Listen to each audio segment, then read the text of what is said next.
Hey, what is going on, everybody? Welcome to another episode of Blizzard Morning. I'm your host, Scott Cole, and joining me, as always, Jenna Chavez. Jenna, how you doing right there? Hello. Good. How are you? I'm doing pretty good. Can you Be hear a me? lot better if the Avs performed as well as we had Okay. hoped on the road. Unfortunately, it wasn't that way, and there is some disappointment there. But I will say, being able to go No. through and get a win or get some points, I should say, not necessarily wins, but to get some points was Yeah. progress on that. But I it was something that kind of shocked me, against these teams that we were playing against. You there still, Jenna?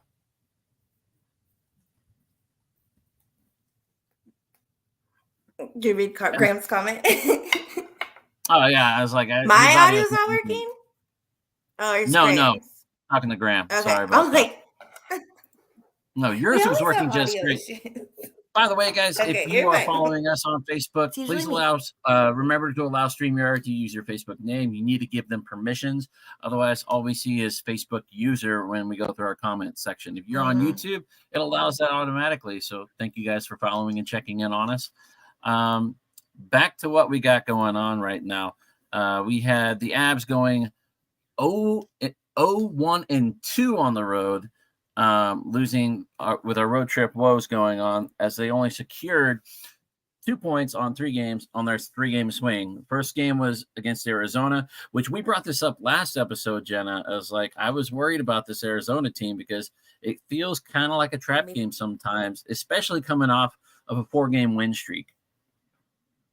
Yeah. Well, and I just heard a crazy thing about Arizona. I think they said something this week about Arizona has beat the last 5 defending Stanley Cup champions in the last week or something. It was a crazy number. Arizona's had a really good last few weeks, especially with I think they were on like a 3. They were on a bit of a win streak themselves going into that game, into that game, yeah. So it was kind of weird, but I honestly looked at that game and it was kind of disappointing a disappointing way to end November. Yeah.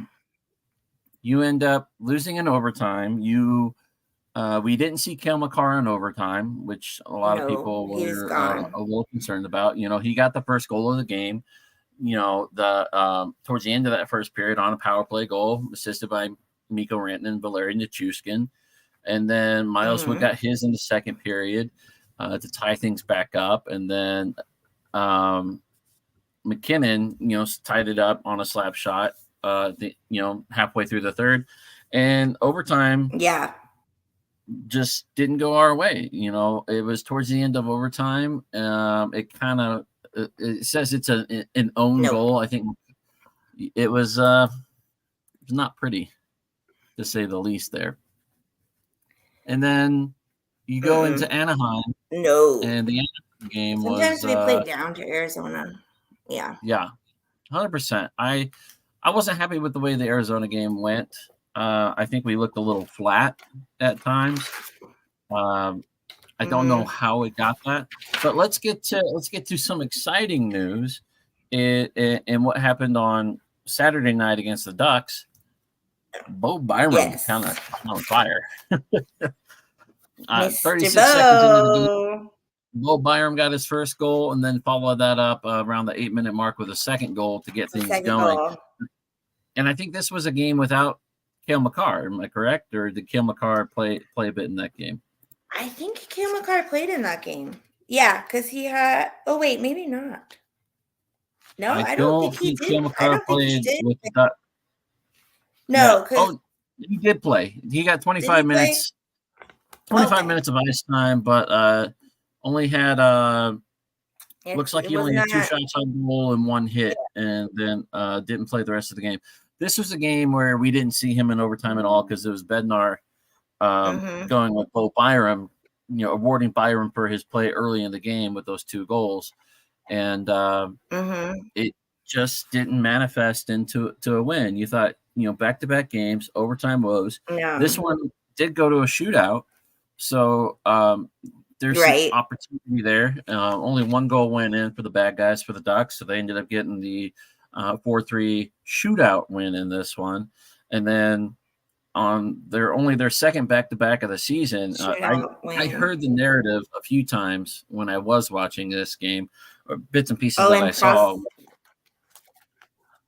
And Prosvetov got a start in this weekend, but the narrative I heard was the Avs are tired, they're fatigued, all this stuff. I get that, but 3-game road trip, one of those sets being a back-to-back game, you have to find a way to deal with that being on the road, being in the hotels, travel type mentality in order to go out and put your best foot forward. And they just didn't do that against the Kings on Sunday night, losing 4-1. All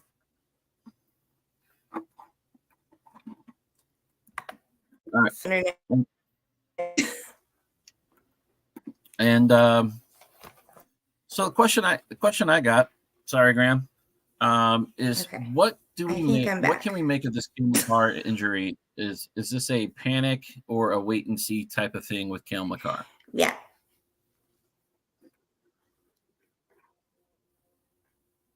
I think it's a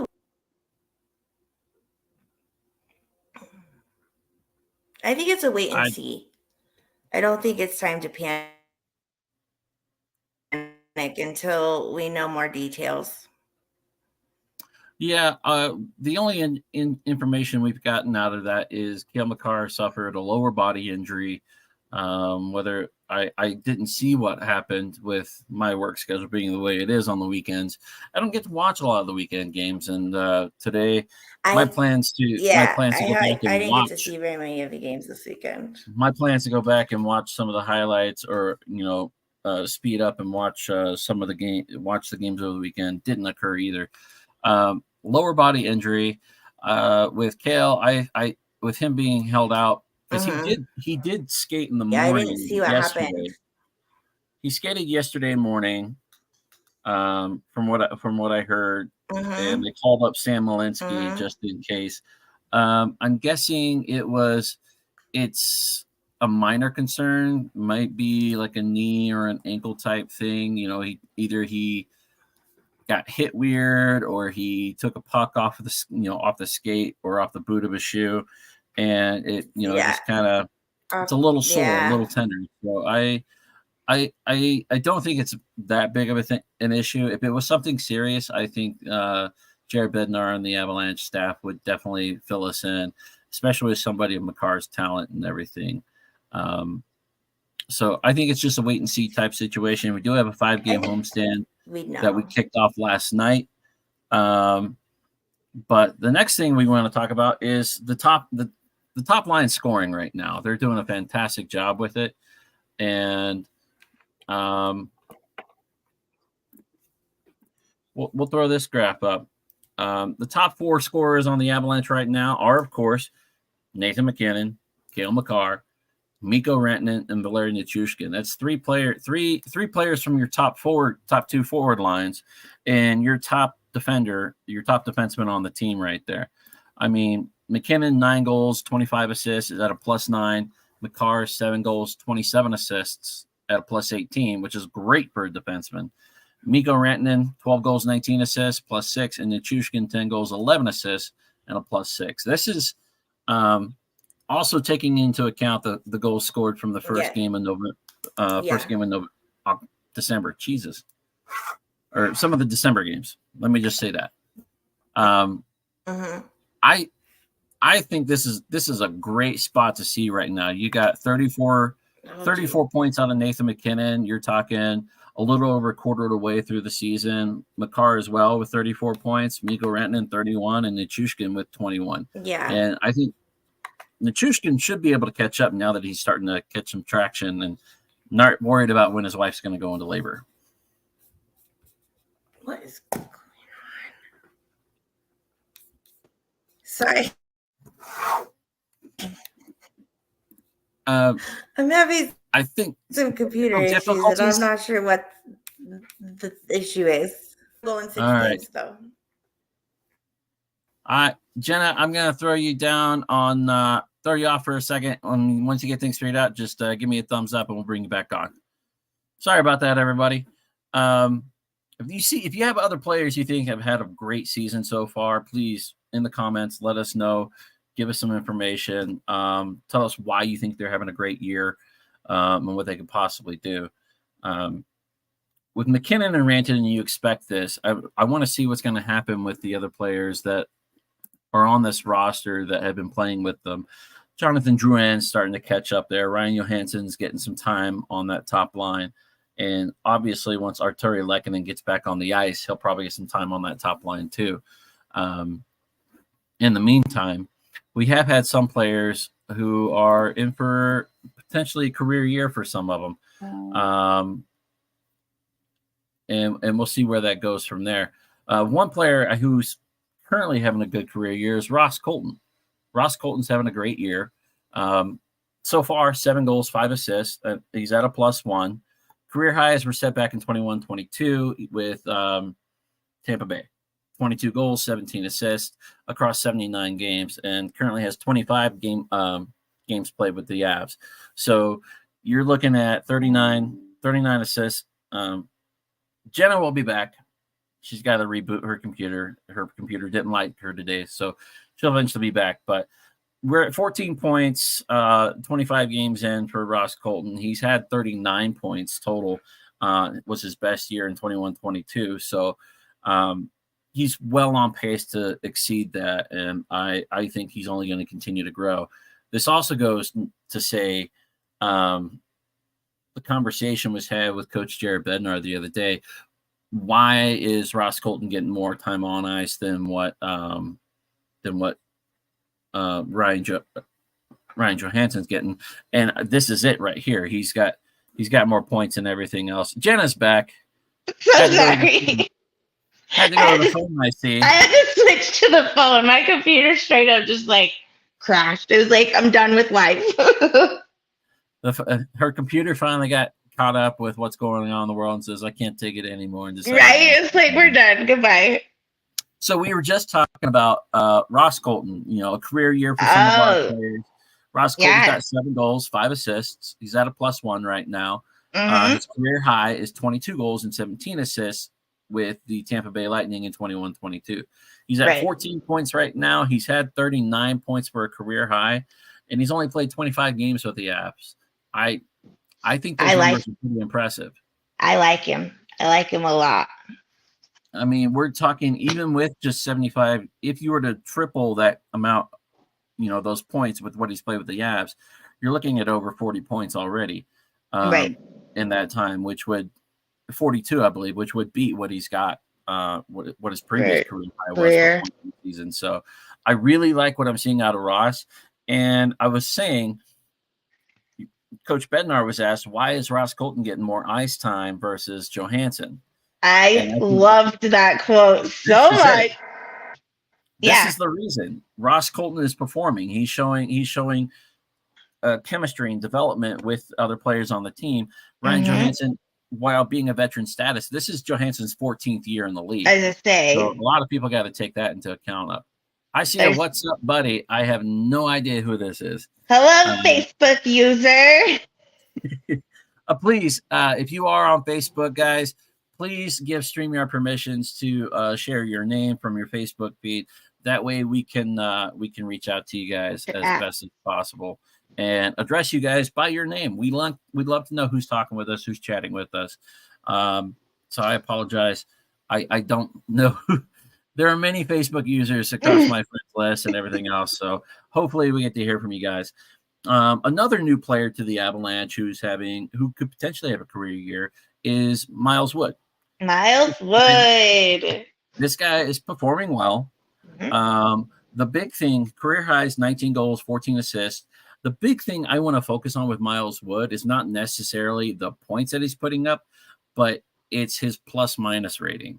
His plus-minus rating right now is a 0, is +0. His career total is a -63. I don't know if that's necessarily a factor of him playing for the New Jersey Devils as they're going through their rebuild or something else, or if it's a coaching issue that is happening right there. But typically what we've seen with players that play with the Avs and the way they play their defensive style and their ability and prowess to score, players are going to have a better plus minus with the Avs. That's what makes them a difficult team to deal with on the ice. Is they can score across all their lines. They've gotten better at that. But I think Miles Wood, he signed a 6-year deal with the Avs. I think this is a good starting point for Miles Wood. He has the ability to grow. 33 points in a season is good. I think at the beginning of the season, I said this guy would be a 40-goal, a 40-point person. It's Kaiser, he said. Facebook usually says it's Kaiser. What's going on, bud? Kaiser joined us a few weeks ago when Jenna was unavailable on the show. Kaiser's checking in, checking things out. Kaiser, I'd love to hear your take on some of these potential career year for some of our players, but I think Miles Wood is going to be a player to watch. Definitely see him getting over 40 points on this season. I think that was my take preseason. I think so. So Bo Byram, we'll talk about him. This guy had a rough patch to start the season with these delayed games and all these penalties he's taken and everything. And then he kind of broke out in the Anaheim game with a couple of goals. He was set up in some really good positions and starting to pick things up a little bit. Yeah. He just had a career year last year with 10 goals and 14 assists. And this is his 4th year in the league. He's already got 5 goals and 3 assists. He's got 8 points compared to the 24 he had last year. I think Bo Byram is going to start growing into his role a little bit more as a Kaiser's right. I think Bo's going to have a huge year. He's got to step up. That was evident last year when we started seeing, what was Erik Johnson's final year with the Avs. Everybody knew it was coming. A $6 million player. He was aging out of the system. While Avs fans love Erik Johnson, what he's done for this team and having him finally get a cup, it was time to pass the torch to somebody. Bo Byram is that guy to replace Erik Johnson. And which I think was always the plan. Yeah, I think that was the plan. And I think long-term for sure, but injuries have really sidelined Bo Byram's career and almost ended his career last season with the concussion issues. I don't know if any of you guys saw the story, but Bo Byram talking with his dad was like, I don't know if I'm going to be able to keep playing this game that I love to play because of the concussions I've suffered. It's possibly ended. It came close to ending his career, and it's always a worry that Bo Byram's going to have in the back of his head. Oh yeah, because one wrong hit. Yeah, one wrong hit against the wall in the boards, hit the ice. It's not very forgiving. So I really hope that Bo Byram has the ability to really come back from this, show that he is the player the Avs expect him to be, and to be this long-term, quality defender on that second pairing. I mean, you're not going to be Cale Makar, you're not going to be Devin Toews, which are 2 great players in their own. And how did we get lucky enough to get them at the same time? It's like these are conversations. Can you imagine if Cale Makar and Devin Toews had played together? And now it's like, no, we get to watch it. It's good. We get to watch it, and it's fantastic. It's fabulous. Credit to Joe Sakic and Chris McFarland for going out and finding these teams with salary cap issues. I mean, like, hey, I'll take that guy off your hand for a second. Right. That's how Devin Toews came to us. And as you pointed out, the NHL has confirmed that the salary cap is going up next year, $4.1 million or $4.175 million being added, I believe. That money's already been spent on Devin Toews. They've locked him up for the rest of his career, pretty much. Yep. I'm totally fine with that too. Yeah. So you got Cale Makar and Devin Toews locked up. There's your top pairing right there. Bo Byram recently signed, I think, a new 2-year contract. Was it 2 or 3? 2 or 3-year contract, I believe, to stay with the Avs. So you got your top 3 of your 6 defensemen, locked in for a period of time. So I really like seeing it. We had some history-making news from none other than Nathan MacKinnon the other night, as he scored his Ticker, please. There you go. Graham's got it. Graham's working behind the scenes for us. Thank you, Graham. Thank you, Graham. MacKinnon is the first player from the 2013 NHL draft to hit the 500 assist mark, and is the fourth player in franchise history underneath Joe Sakic, Paul Stastny, and Peter Forsberg. And that's the entire franchise. That's not just since they came to Denver. That's history. That is including the Nordiques. The Quebec Nordiques. And I will tell you this right now. It's going to take a lot for MacKinnon to catch some of these guys. Joe Sakic. I'll just say Joe Sakic.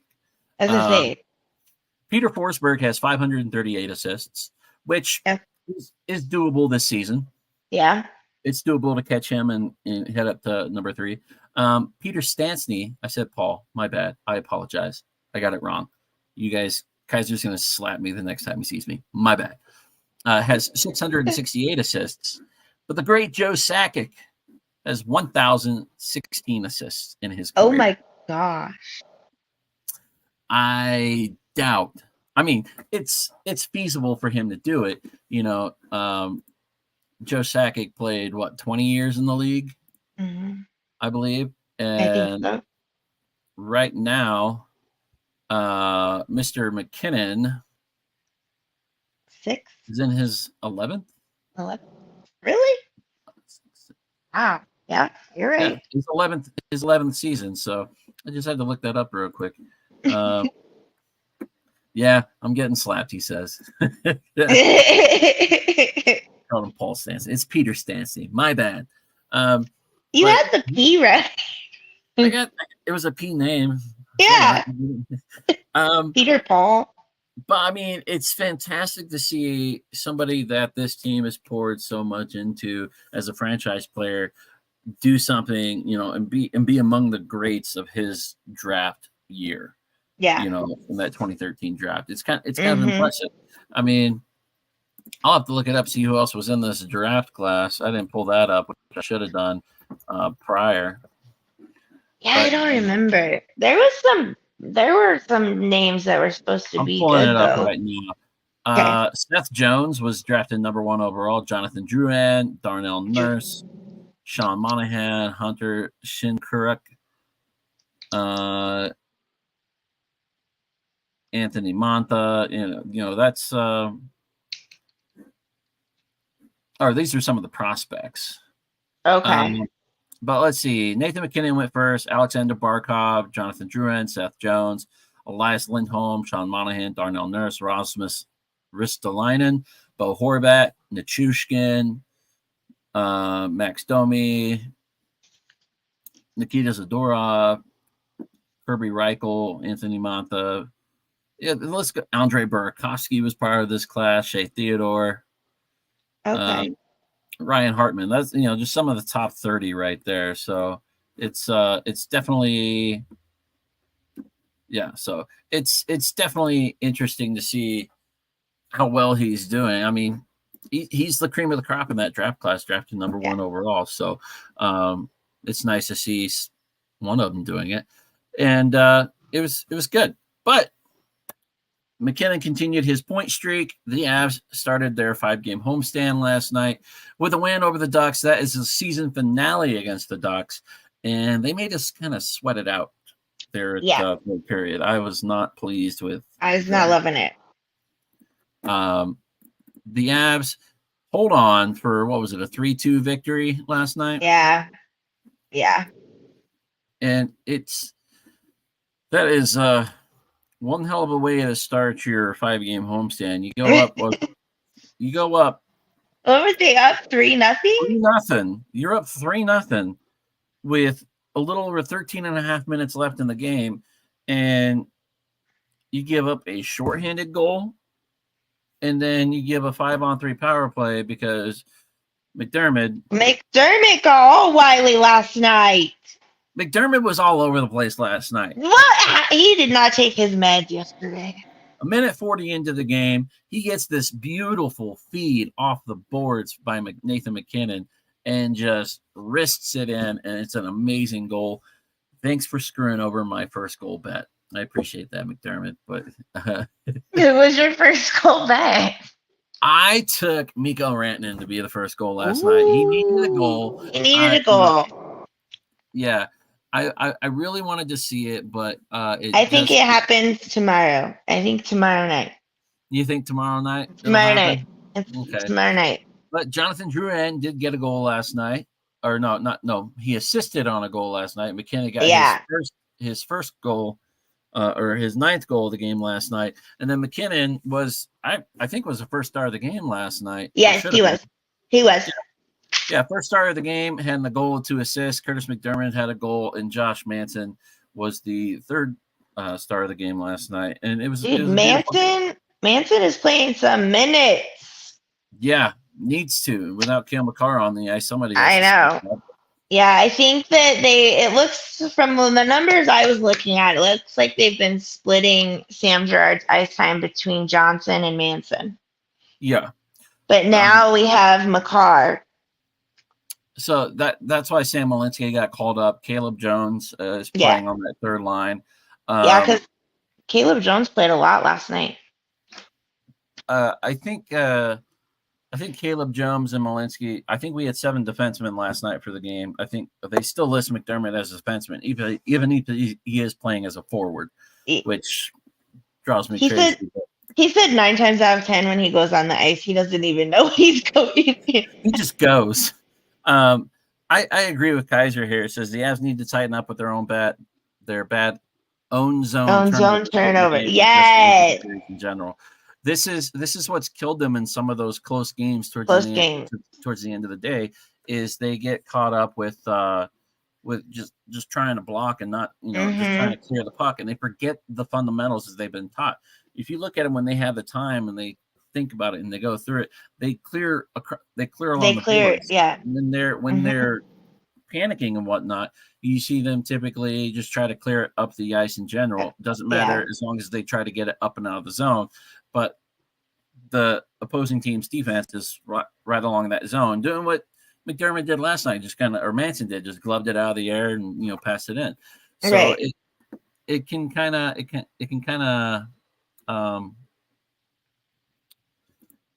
it can backfire. That's the word I was looking for. How hard was that word? So we all heard some time ago that with the 5-game homestand coming along, Landeskog might potentially be present in town. I don't necessarily think we've heard anything else on that. It might be he might be here for 2 games. He might be here for the last 4 games. We don't really know. But I think once we hear that information, I expect him to be there, maybe in a press box or something like that. I don't necessarily think we'll see him anywhere near the ice, unless he does what he did in the before the season started. Has a stick. He's like standing in the box and just kind of like shooting pucks at the net and just having fun with everybody. But I think it would be a bit of a motivating factor to see your captain in the building, even if he isn't on the ice. Talking to somebody through a text message versus talking to your best friend in person is a completely different experience. And I think Mikko, a lot of the players, Mikko, MacKinnon, Nichushkin, Makar, a lot of those big time players are really going to enjoy it. And I think getting a presence from your captain will really help out some of the new faces on the team with Miles Wood, Tomas Tatar, Ryan Johansson and whatnot, because they don't know the impact that Gabriel Landeskog has with this team. Right. So them just being able to sit and spend some time with him, even if it's in town for like a team dinner or something like that, would be fantastic. So that's my Landeskog news. Is I hope he comes into town for a little bit. He has some time to spend with the team as a whole, away from the ice, like out for a meal or something like that. Sweet potato fries and turkey burgers only. No beer. No beer. Water for everybody, please. Water for everyone. So we'll see what happens there. But let's talk about some of these upcoming games that the Avs have for the rest of this homestand right now. Tomorrow night, the Winnipeg Jets are in town. I believe this is our first game of the season against the Winnipeg Jets. I think so. We play at 7 p.m. here on Altitude. I don't want tickets. I just want to know the schedule. Yeah, Winnipeg, Flyers, Calgary are the next 3 that I know of. So Winnipeg, I am looking up their standings right now. 14-8-2 is their rank, their number. 14-8-2, third in the Central Division. They have a plus 11 goal differential, and they are on a current 2-game win streak. What do we expect to see from these Winnipeg Jets? I feel like Winnipeg always comes into town and plays hard against us, because I believe we ended our regular season last year against them, and it was a tough game. This team is backed by their longtime goalie Connor Hellebuck, who just signed a new extension with them. He's their go-to guy. He's a former Vezina Trophy winner, so I fully expected this to be a battle. You got some pretty good names on this list: Alex Iafallo, David Gustafson, Nikolai Ehlers, Kyle Connor, Morgan Barron, Mason Appleton, Namestnikov is there, and Niederreiter, Mark Scheifele. Defense, you got Neil Pionk, sorry, I did it. Nate Schmidt, Josh Morrissey, and Brendan Dillon, to name a few. So this is a team that has some They have talent. They have good talent too. They're gonna challenge. Let's see. Mark Scheifele has 8 goals, 19 assists, 27 points. That's one thing you have to go for. Is there's not a lot of goal scoring, but when they do score, they do pretty well. Altogether, they've only got 3 players above 20 points on the season. That's Mark Scheifele, Kyle Connor, and Josh Morrissey. Cole Perfetti is right there with 19 points, and Mason Appleton with 15. Nikolai Ehlers has 14 points, as well does Niederreiter. So that's there. As far as their goalie goes, Connor Hellebuck, he's played 18 games. He's 11-6-0 with a 2.49 goals against average and a 9.12 save percentage. Yeah, their goalie's always pretty. He's good. Yeah. Kaiser's right though. They have speed, and the D needs to be on their toes for fast breakout and odd man rushes. They play a very similar game to against the Avs. Yeah. So the Avs really need to be on their toes. They need to seriously watch whatever film they can get right now, because we haven't seen this team yet this year. This is a Central Division matchup, so it's gonna be hard fought. It's gonna be hard hitting, is what I hope for. I don't want to see players get hurt, but this is one of those games. It's gonna go back and forth. So be on your toes. I expect this to go either many goals for both teams, or a good defensive battle. It's going to go one way or the other, and we'll know which way it goes probably by the end of the period. I was going to say right off the bat. I personally think it's going to be a low-scoring affair. I think this is going to be like a 2-1 victory either way. Hellebuck's a great goaltender. He's a big guy in net. Yeah, so he takes up a ton of the net. It's hard to get goals by him, so I would watch out for this, and hopefully something comes of it. But the Saturday game on December 12th is the Philadelphia Flyers are coming into town. 13-10-2. And this team they're third in the Metropolitan. Which is surprising considering. Coming off of a 2-game winning streak.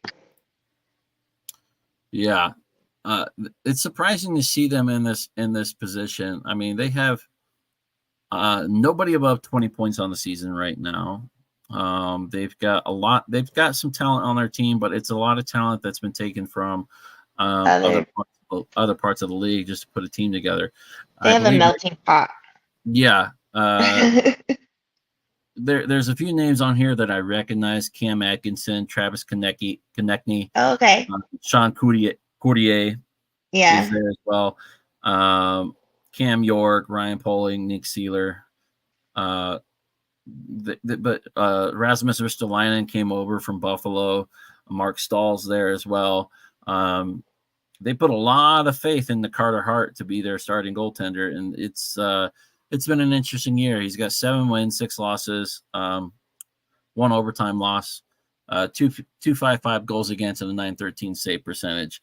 His backup, Samuel Ersson, has not been that great either, with an 8-5-3 record, 2.78 goals against average, and an .885 win save percentage. And Cal Peterson has gotten a few games. He's 1-1 with a 3.5 goals against average and an .896 save percentage. So not exactly not stellar. Kaiser's right here again. It's going to depend on who's going to be in net for them on Saturday because of they Hart is in a bad slump. Some of their other goaltenders have poor save percentages and whatnot. So if the Avs are frequent flyers in their offensive zone and can put pucks on net, regardless of who's in net for the Flyers, I feel that we have a pretty solid chance at winning this game. So me personally, I would probably put this particular game against the Flyers in the win column. As for Monday's game, the Calgary Flames are in town. Yep. 10-12-3. And 4th place in the Pacific Division. Mm-hmm. They are currently on a 2-game losing streak. And I believe, don't they play tonight? I think so. Let's look. They play tomorrow at 7. Okay. Yeah, gotcha. I forgot who's playing tonight. We got Hurricanes and Oilers, Stars, Panthers, Penguins, Lightning, Knights, and Blues playing tonight. Yeah. A lot of names on this. This is a talented roster. This was a roster that was supposed to be competing for the Pacific Division title with Vegas, and they just haven't gotten there. They recently traded away Nikita Zadorov to the Canucks. I think that was just a dump. But you still got some talent on this team. Elias Lindholm, Nazem Kadri, Jonathan Huberdeau, Mackenzie Weegar, Andrew Mangiapane, Mikhail Backlund. I mean, the list goes on and on with this team. There's talent there. Igor Sharangovich, I believe, is there. AJ Greer, former Avalanche, former Eagle. This is a fairly talented team right here. And Jacob Markstrom is there as their starting goaltender. This is another one of those games similar to Philadelphia. It's going to come down to who's in net. Jacob Markstrom is 6'8", in 2 overtime games, 294 save percentage, 890 goals against, and an 896 save percentage. Not great numbers. Dan Vlader, who's backed him up, 4-3-1, 345 goals against, 877 save percentage. And Dustin Wolf's had a start. He lost. 366 goals against average and 882 save percentage. So this is a team in turmoil. They need to find a way to bounce back in their respective division. I'm not saying do it against my Avs. Don't do that. No. Don't do that here. But in general terms, you love hockey. You want to see teams do well because you want teams to be competitive. You want great hockey games. So that's what the NHL needs in order for the sport to grow, because the NHL can't pull their head out of their ass and do things correctly, like, appreciation nights. Appreciation nights. So, we salute you, Mark, for it. Scott's going to die on this hill of appreciation night. I love appreciation nights. The fans I do too. I do too. I just don't like it when politics get involved with sports, which happens all the time. It happens way too often. Roger Goodell, you stay over there in your NFL world. Stay in your lane. Do not come over here to the NHL and mess with us. We don't want you here. They don't want him in the NFL either. No, they don't. No fun league, guys. No fun league. No fun league. Ratings only. That's all we want. Yeah. Ratings and money. But I have to say, and I'm going to talk about this game right now because it's on Wednesday next week. Oh, the Buffalo The Buffalo Sabres are coming back into town next week. The Condor will be here. In town. I'm telling you guys, if there's a game for you guys to go to, that would be the game. Absolutely love the Avalanche. You need to go to this game because I guarantee you there's going to be a fantastic tribute for Erik Johnson. If he does not get a standing ovation, I'm going to be pissed. Guys, I go to this game, find a way to get down there, be a part of it. Yeah. I wish I had the money to go. I know. But Erik Johnson deserves everything that he gets. He deserves the warmest welcome. He's been an absolutely fantastic Avalanche in his career here. So if you're looking for a game to go to, you want to see grown men cry, this is the game to go to. This will be the game. Buffalo Sabres are coming into town, like I said, on the 13th, next Wednesday. Is that a primetime game? That is a primetime game. Because it's an 8 o'clock start, guys. 8 p.m. start, TNT, streaming on Max. It'll also be on Altitude as well. But if you're wanting a bit of the national broadcast to see what goes on there, TNT or HBO Max. The Sabres are 10-14-2, so they're bottom of the barrel in the the Atlantic Division, Eastern Conference right now. They are on a 4-game losing streak currently, and I believe they are playing tomorrow, like most of us. They play the Boston at Boston tomorrow night. So, poor Buffalo. That's not promising. No, these guys they're having a bit of a rough go with it. Stats wise, if we take a look at everything that's going on with the Buffalo Sabres, they have a few players over that 20-point threshold right now. Casey Middlestat for them is their leading point getter with 6 goals, 16 assists. Right behind them is their star defenseman Rasmus Dahlin with 21 points and Jeff Skinner with 20 points. Some other names on this team: Alex Tuck, T.H. Thompson, Dylan Cozens. Victor Olofsson is on this team. Kyle Okposo, Jordan Greenway, Tyson Jost. Josty boy. I forgot Jost was in Buffalo. Yeah. Jost is with these guys. Erik Johnson, Ryan Johnson, to name a few. Pekka Luukkonen is their starting goaltender with Devon Levy and Eric Comrie. Not great numbers across the board right here. Your best one is Luukkonen. He's got a 6-5-1 record, 2.81 goals against average with a .907 save percentage. Not terrible. Devon Levy has 3-4-1 record, and Eric Comrie has a 1-5 record. 3.73 goals against, an .876 save percentage for Levy, and a 4.01 goals against, and 0.863 save percentage for Comrie. So not great numbers across the board from a puck on net, shots on goal perspective. The Avs have a chance to win every single one of these games on this homestand. Yes. It's about the execution. Yes. Gotta execute. You gotta be able to score without Cale Makar being on the ice. Mm-hmm. I'm hoping that Cale Makar's injury is minor, serious, just a little soreness and everything. And something that's sore you can address off the ice, can constantly rest, ice elevation, compression, all that jazz. Right. It's a matter of if he's able to skate, put pressure on it, bend it, twist it, do whatever he has to do. Like we said, we don't know what it is. We just know it's a lower body injury. It could be Hips down. Hips down. It could be a hip. It could be a knee. It could be a thigh. It could be a hamstring. It could be a toenail. It could be a hamstring. What else could it be?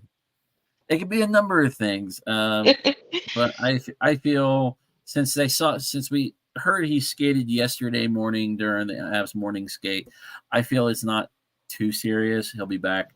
But Larry Nichushkin did not skate yesterday. He was not part of the game yesterday. I heard that was under the weather, not anything injury related. So, which is highly possible. I mean, he's got a brand new kid at home, right? Sleep deprived and tired.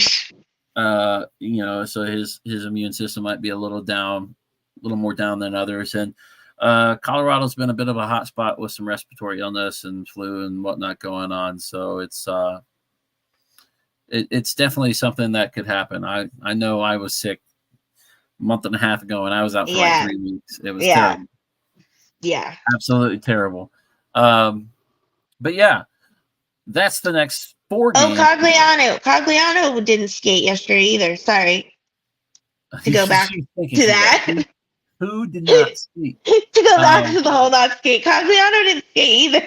Yeah, there has been no additional update on Arturi Lehkonen after removing the neck brace that were reported last week.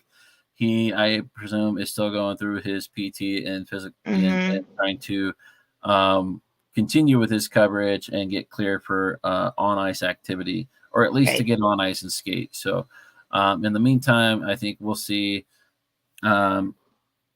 Caleb Jones is going to stay with the team until Girard gets cleared to return. We don't know when that's going to be. Girard is still going through the players' assistance program and getting treatment that way. So best wishes to Sam Girard and the rest of the Girard family.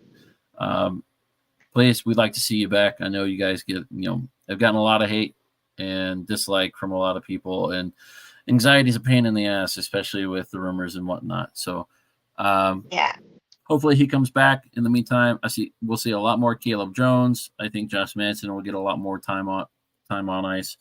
Manson's been getting a ton of time. He had 20 minutes against I think last night. He had 20 minutes of ice time. 20 or 25, like 20 to 23 minutes, I think is what he had last night. But he has been picking up the slack. I mean, this is somebody you paid $3-4 million to for a 4-year deal to stay with the Avs after he initially came over from, I think, Anaheim. Yes. So this is somebody this is a veteran player that I would expect would have to pick up and play a lot of the minutes that are vacated by somebody like Sam Girard. I think he got healthy at the perfect time. 100%. Yeah. Because up until right when all this started, he was still kind of, that injury from last year seemed to be nagging him. Mm-hmm. But no, he seems right when everything happened is when he seemed to be back to old Manson form. This is also true. He got that much ice time last night because Byram not playing in the third. Yep. Thank you, Kaiser. But it's definitely interesting to see what the mixing and matching of the lineups and whatnot. I would say I think the chemistry's gotten a little bit better with some of our our team. I would say so. Prospatov, I think, has been a solid surprise. I think Avs leadership was a little hesitant to give Prospatov that time. He's an untested goaltender with the Avalanche organization and whatnot, and they've had to be very, very selective about the games they let him play and be out there on the ice for. But with some of these back-to-back games happening, these back-to-back series starting to happen over the next couple months, are going to it's going to have to happen. Hey, Kaiser, if we do a coach's corner for you, we have to change the C in coaches and corner to K's. And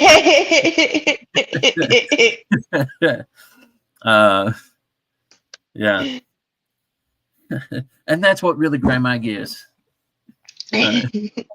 But yeah, I think the Avs have a pretty solid opportunity over these next group of home games to really put their foot down and show how dominant they can be. They can be. If you're a betting person like me, can it be written in crayon as well? I think we can make that happen. Can Nathan MacKinnon, or will he extend his home point streak, and how far do you think that goes? Do you think it goes through these next 4 home games? I'm not shocked if it does. I am not shocked at all. Especially if he's around Landeskog. I feel like that is going to bring a whole other element to it. Yeah. It definitely could. I think the Avs at home they're 9-2-0. Yeah, they've been good at home. Which I believe is I want to say it's one of the top in the NHL. Top 3 in the NHL. Boston is 9-1-1. The Avs, I think they're top in the leagues. 9-2-0 right now looks like the best mark. Vegas Golden Knights are 9-2-2 at home. Okay. So Avs are definitely one of the best teams when playing at home right now, and they've got 4 more at home right here. So I firmly believe the Avs have the opportunity to really kind of punch it home. I think so. Kaiser says he will continue it for 3 more games. That's my thought. So he's saying 3 of the last 4. And then he will lose that streak against Buffalo. I firmly believe if he isn't looking to score and is looking to move the puck or just put the puck on net and hope for some tip-ins, I think he has a possibility to get through these next 4 games with that point streak intact. I agree. I don't necessarily know if it needs to happen, but we want to see some more goal scoring from some of the other guys. You know, that's what this team is built on, people. But that's going to do it for our topics this week.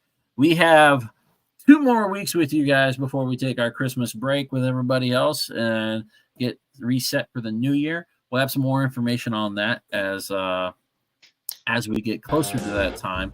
But any parting words for the Avalanche as we look to enjoy the rest of the week, Jenna? No. They're staying out of the box more. Staying out of the box more, which means less penalties taken. I'm happy about it. Penalty kill.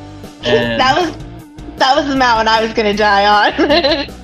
Kaiser with his last bit. His problem lately, honestly, is he's trying to be too fancy looking for the perfect passes. I agree.